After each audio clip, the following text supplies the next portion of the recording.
بسم اللہ الرحمن الرحیم۔ سورہ آل عمران پارہ نمبر 4۔ ارشاد خداوند قدوس اللہ رب العالمین کا ارشاد، وَلْتَكُن مِّنكُمْ أُمَّةٌ يَدْعُونَ إِلَى الْخَيْرِ وَيَأْمُرُونَ بِالْمَعْرُوفِ وَيَنْهَوْنَ عَنِ الْمُنكَرِ وَأُولَٰئِكَ هُمُ الْمُفْلِحُونَ۔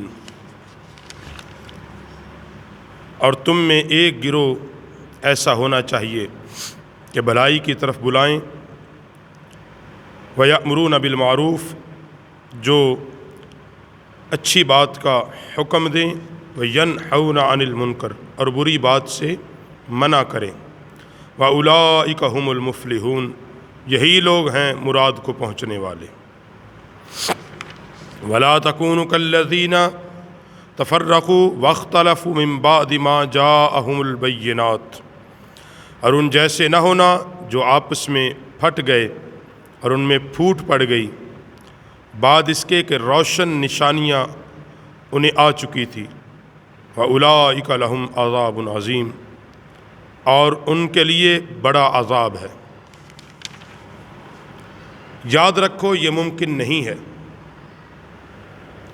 کہ سارے کے سارے لوگ دین سیکھنے نکل جائیں، ایسا ممکن ہی نہیں، اور نہ ہی اسلام یہ تمہیں پابند کرتا ہے، یہ بات بھی یاد رکھ لیں۔ اللہ جو تمہیں حکم دے رہا ہے وہ یہ ہے، فرمایا کہ تم میں سے ایک ایسا گروہ ہونا چاہیے، ایک جماعت ہو، وہ جائے اور دین سیکھے، اور دین سیکھنے کے بعد واپس اپنے علاقے میں آئے، اور وہاں کے جو لوگ ہیں اپنی دین کی ضروریات ان سے پوچھ پوچھ کے اپنے دینی معاملات حل کریں، اور ان کی ذمہ داری اور ڈیوٹی کیا ہے کہ جو دین کو سیکھ لیں، اس پر عبور حاصل کر لیں، جن کو اللہ دین کا علم عطا کر دے، جن کو اللہ قرآن و سنت کا علم دے دے، ان کی ذمہ داری کیا ہے؟ یدعون الی الخیر، یہ پہلی ذمہ داری تھی کہ وہ لوگوں کو بھلائی کی طرف بلائیں، وہ دعوت الی اللہ لوگوں تک پہنچائیں۔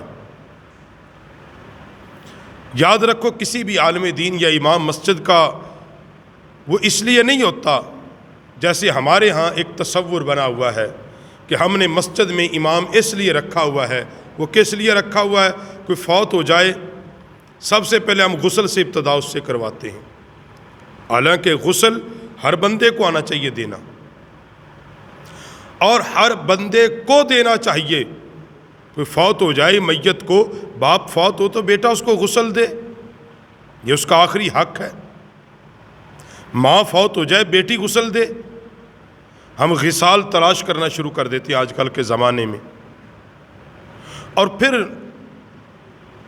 پھر کیا جی اب اس کا جنازہ پڑھا دے مولوی صاحب، اور اس کا جناب اب ختم شریف ایصال ثواب کے لیے وہ ختم پڑھ دے، وہ 7 کا 10ویں کا چیلم کا، اور شادی ہے نکاح پڑھ دے، اور کوئی بچہ ہے اذان پڑھ دے، لہٰذا کوئی بیمار ہے اس کو دم کر دے، اور ہم سمجھتے ہیں یہ امام صاحب بڑا ذمہ دار ہے لہٰذا اس کو رکھ لینا چاہیے، بڑی پابندی کے ساتھ اذان پڑھتا ہے، جماعت کراتا ہے، مسجد کھولتا ہے، بند کرتا ہے، صفائی کر دیتا ہے، بس یہ بہت اچھا ہے، کسی کے خلاف کوئی بات نہیں کرتا، کوئی اچھی بری کسی سے کہتا نہیں ہے، لہٰذا یہ بہت اچھا ہے۔ حالانکہ امام رکھنے کا جو مقصد ہے وہ یہ ہے ہی نہیں سرے سے، یہ تو ہر فرد کو کرنا چاہیے، ہر بندے کو یہ آنا چاہیے۔ اس کا مقصد کیا تھا؟ یدعون الی الخیر، لوگوں کو خیر کی دعوت دے، بھلائی کی دعوت دے، اور کیسی خیر کی؟ وَيَأْمُرُونَ بِالْمَعْرُوفِ لوگوں کو نیکی کی دعوت دے، لوگوں کے سامنے اللہ کا قانون بیان کرے۔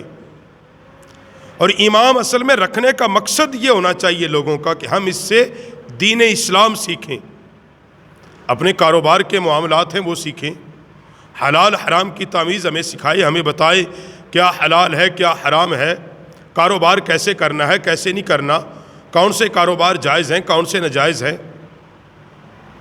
یہ مسائل اصل میں دین سیکھنے کے لیے رکھے جاتے ہیں علماء تو، کہ ان سے اپنی دینی ضروریات پوری کی جائیں۔ خیر لحاظ ہم نے کیونکہ اسلام کو دین رہنے نہیں دیا، ایک مذہب کا تصور اپنے ذہن میں رکھا ہے، مگر قرآن پاک جو ذمہ داری دیتا ہے کسی بھی عالم دین کی، وہ کیا ہے؟ یدعون الی الخیر، لوگوں کو خیر کی طرف بلائے، بھلائی کی طرف بلائے، وَيَأْمُرُونَ بِالْمَعْرُوفِ، اور اچھی بات کا حکم دے، وَيَنْهَوْنَ عَنِ الْمُنْكَرِ، اور لوگوں کو بری بات سے منع کرے۔ معاشرے کے اندر کوئی برائی دیکھے اپنی آنکھوں کے سامنے، جتنی طاقت اور بساط اس کے مطابق اس پہ بیان کرے۔ سود حرام ہے، اس پہ شد و مد کے ساتھ اللہ نے کم از کم زبان دے رکھی ہے، منبر و محراب دیا ہوا ہے، وہ پوری طاقت اور قوت کے ساتھ قرآن و سنت کی روشنی میں اس کی حرمت، اس کے حرام ہونے پر بیان کرے۔ بے حیائی، فحاشی، عریانی، چغل خوری، غیبت، جوا بازی، شراب نوشی، منشیات فروشی، وہ برائیاں جو معاشرے کو تباہ کر رہی ہیں، یہ علماء کی ذمہ داری کیا ہے؟ عن المنکر وینہون عن المنکر، لوگوں کو برائی سے روکیں۔ اور اس کے بارے میں لکھا ہے مفسرین نے، علماء کم از کم یہ درجہ تو علماء کے ذمے ہے کہ وہ اپنی زبان کے ساتھ اس کے خلاف بولیں، بغیر کسی حیل و حجت کے، بغیر کسی مسلط پسندی کے، فلاں ناراض ہو جائے گا اور فلاں راضی ہو جائے گا، نہیں، دین کو بیان کرو اس کے عین اصول کے مطابق، اور اس لیے کہ ساری دنیا ناراض ہوتی تو ہو جائے، مگر اللہ اور اس کا رسول راضی ہونا چاہیے۔ وَأُولَٰئِکَ هُمُ الْمُفْلِحُونَ، جو ایسا کرے گا، کیا؟ لوگوں کو بھلائی کی طرف بلائے اور پھر کیا کرے؟ اچھائی کا حکم دے، برائی سے منع کرے۔ اللہ فرماتے ہیں وَأُولَٰئِکَ هُمُ الْمُفْلِحُونَ، یہ لوگ مراد کو پہنچنے والے ہیں، یہ لوگ کامیاب لوگ ہیں، یہ لوگ کامیاب لوگ ہیں، یہ لوگ مراد کو پہنچنے والے ہیں، یہ لوگ جنتی لوگ ہیں۔ کون لوگ؟ جو برائی سے منع کریں، اور قرآن پاک کے اب دوسرے مقام پر بھی پڑھیں، اخرجت للناس تأمرون بالمعروف وتنہون عن المنکر۔ محبوب یہ تیری امت آج تک جتنی امتیں آئیں ان سب میں افضل ہے، اور افضل ہونے کی وجہ کیا؟ افضل ہونے کی وجہ کیا؟ اخرجت للناس تأمرون بالمعروف، یہ لوگوں کو حکم دیتی ہے نیکی کا، وتنہون عن المنکر، اور برائی سے منع کرتی ہے۔ تو نبی علیہ السلام کی یہ امت مسلمہ، میں اور آپ، ہم سب اس صورت میں افضل ہونے کے دار قار میں آئیں گے جب لوگوں کو برائی سے منع کریں گے اور نیکی کا حکم دیں گے۔ اور نیکی کا حکم دینا، نیکی کی بات کرنا، یاد رکھو، قوت کے ساتھ اور بازو کے ساتھ نیکی پر عمل کروانا یہ حکمرانوں پر فرض ہے، اور زبان کے ساتھ نیکی کی دعوت دینا یہ علماء پر فرض ہے، اور نیکی کی طرف پلٹ کے آنا ہر صاحب ایمان پر لازم اور ضروری ہے، ہر مسلمان کے لیے لازم اور ضروری ہے۔ تو اللہ رب العالمین نے اسی بات کی طرف اشارہ کیا ہے، فرمایا کہ تم میں سے ایک گروہ ایسا ہونا چاہیے جو تمہیں بلائی کی طرف بلائے، ایک جماعت ایسی ہو، ایسا گروہ ہونا چاہیے جو لوگوں کو بلائی کی دعوت دے۔ یہ دعوت دے، لوگوں اللہ کی طرف پلٹو، لوگوں اللہ کے قرآن کو پڑھو اور سیکھو، نبی علیہ السلام کی شریعت و سنت پر عمل کرو۔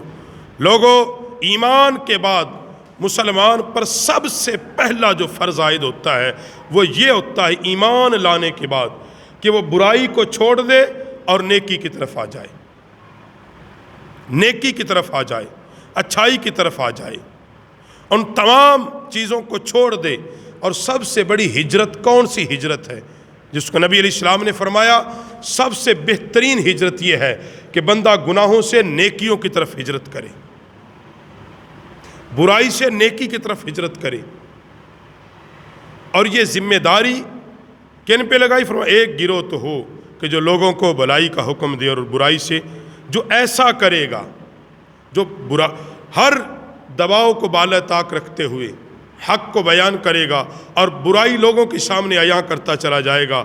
فرمایا وَأُولَٰئِکَ هُمُ الْمُفْلِحُونَ، وہ کامیاب ہے، وہ مراد کو پہنچنے والا ہے. اور کیسا مراد کو؟ وہ دنیا کے اندر بھی کامیاب ہے اور آخرت کے اندر بھی کامیاب ہے.